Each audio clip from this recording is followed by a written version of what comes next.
Hello అండి, welcome to మా ఇంటి మంట కిచెన్. ఇవాళ మనం హెల్దీ అండ్ టేస్టీ మెంతెం కూర కొరియాండర్ కర్రీ చేద్దాము.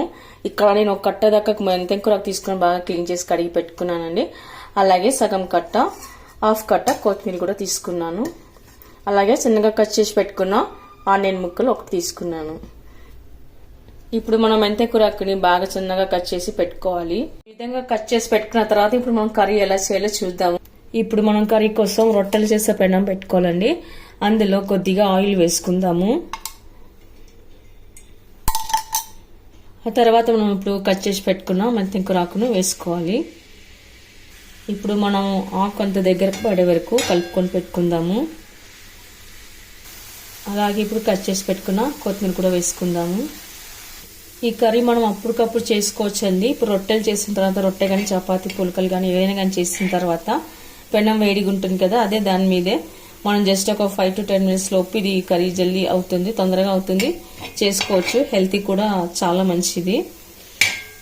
అలాగే ఇప్పుడు మనం కచ్చా పచ్చగా దంచి పెట్టుకున్న 2 వెల్లుల్లి రెబ్బలు కూడా వేసుకుందాము. కొద్దిగా పసుపు,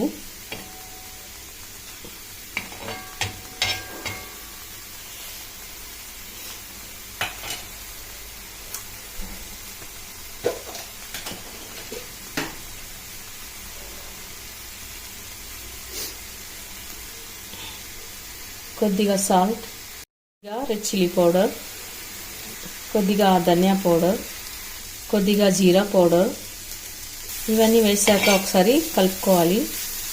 ఆ తర్వాత ఇప్పుడు మనం కట్ చేసి పెట్టుకున్న ఆనియన్ వేసి కలుపుకోవాలి. ఇప్పుడు చివరన మనం కొద్దిగా నిమ్మరసం వేసుకుందాము. మీకు ఇష్టమైతే వేసుకోండి, లేకపోతే స్కిప్ చేయొచ్చు. ఓకే అండి, కర్రీ అయితే రెడీ అయిపోయింది. ఇప్పుడు సర్వింగ్ ప్లేట్లోకి తీసుకుందాము. నాకు ఇక్కడ 5 minutes కన్నా ఎక్కువ టైం పట్టలేదు ఈ కర్రీ చేయడానికి. ఓకే అండి, చూసారుగా ఇవాళ హెల్దీ రెసిపీ మెంతెం కూర కొరియాండర్ కర్రీ. ఈ కర్రీ రైస్ లోకి, రోటీలోకి, చపాతీలోకి, పుల్కలకి బాగుంటుంది. ముఖ్యంగా జొన్న రొట్టెలోకి, పుల్కలోకి అయితే సూపర్ టేస్ట్ గా ఉంటుందండి. మీరు కూడా ఒకసారి ట్రై చేయండి. మీకు ఎలా కుదిరిందో కామెంట్స్ లో పెట్టండి, లైక్ చేయండి, షేర్ చేయండి. తప్పకుండా మన ఛానల్ ని సబ్స్క్రైబ్ చేయండి. Thank you for watching.